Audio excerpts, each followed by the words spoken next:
Something that we're all as parents very worried about. There's still no word on the schoolgirl kidnapped outside her school in Mayfair, Johannesburg yesterday. 3 men reportedly abducted the girl at gunpoint outside the Baumann Primary School. Now, the increase in kidnappings in South Africa has raised great concern. So what are the authorities doing to keep our children in particular safe? eNCA's Masego Rahlaga joins me now with more details. So, Masego, you've been monitoring this story now. Do you have any update for us on this case in Mayfair? Well, Sally, there hasn't been much released with this particular case. I mean, you'd remember with the Amy Yaga case, it was quite similar, although that was a younger child. She was also kidnapped outside her school.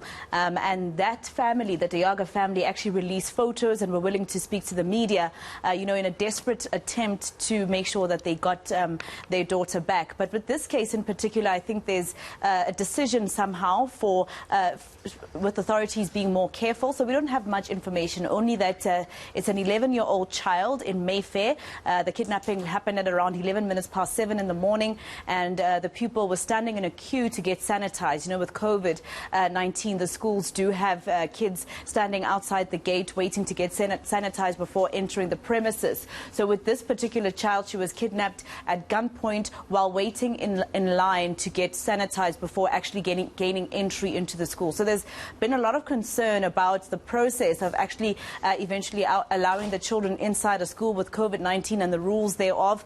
So a lot of parents have been wondering why the school didn't have, the sanitizing facilities rather inside the premises instead of having to have the kids waiting outside. And of course, Sally, this is 16 days of activism against the abuse of women and children. So there's a lot of concern around there as well. And you'd remember, of course, the Moti brothers who were found and taken back home about a week ago. Yeah, and it's so interesting you raised the issue of the fact that so far this 11-year-old girl has not been named or identified.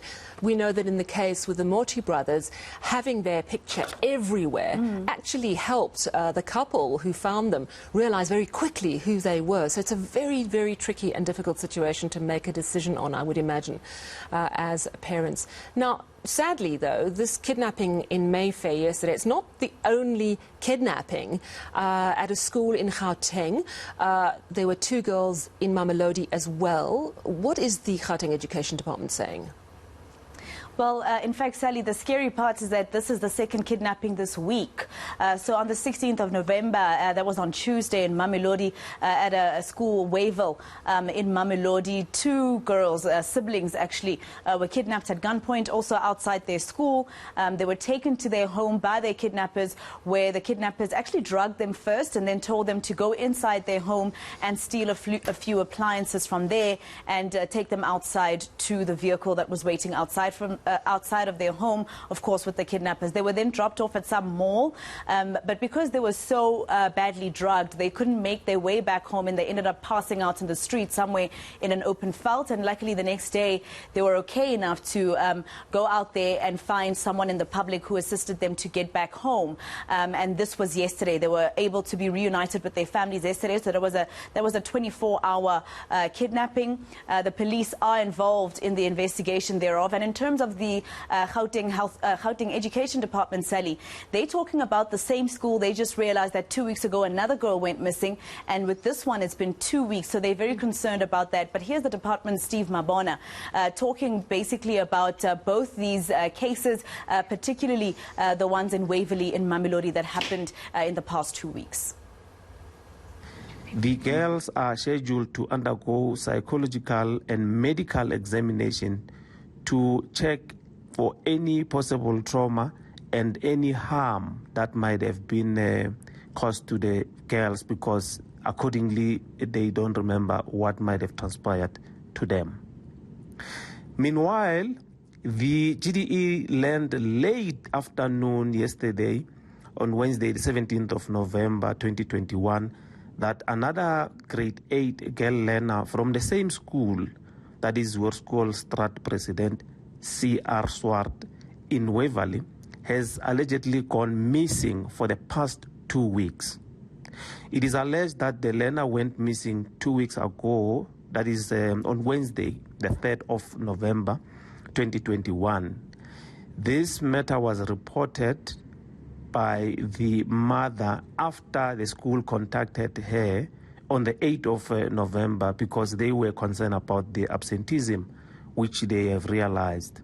The mother then confirmed that the daughter, yes, indeed, left the household without any notification about her whereabouts. This matter is also being reported to the police for the investigation. And what exactly are the police saying, Masego?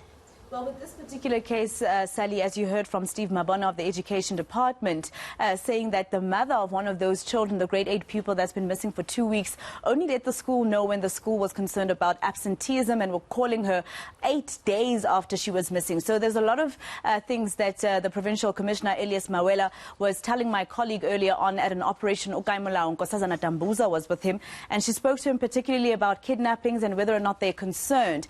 And he had this to say to parents and some of the things that they look out for. We have a team established by the National Commissioner, which is strictly focusing on this kidnapping for ransom. And that team is doing extremely well, make no mistake about that. I think when the time is ready, the National Commissioner will inform the public as to what have we achieved thus far. But it's doing extremely well, because some of the kidnappings may not be known by the public, but we investigate it behind the scene, we arrest people, we find those who were kidnapped. What I can advise the parents, especially those who have whatever they are having, the wealthy ones, that surely in my mind it tells me one thing, that these people, they don't just target somebody randomly, somebody who doesn't have anything. They target somebody whom they know that they will get something out of this individual. So I will advise them to be extra cautious, let them monitor any, suspicious movement or activities around them. And surely when they deliver children at the school, they mustn't leave the school premises until the educators have received those children of theirs. And then again, when they collect those children, let them also do the same. But already as a province, we have also, activated our school safety plan to say that those police officers who have adopted certain schools and so forth, let them also intensify the patrols around the schools. Yeah, so we're now dealing with, it seems, targeted kidnapping cases of children for money. But it's really important that the police keep an eye on this one. Masego Rahlaga, thank you so much for that update.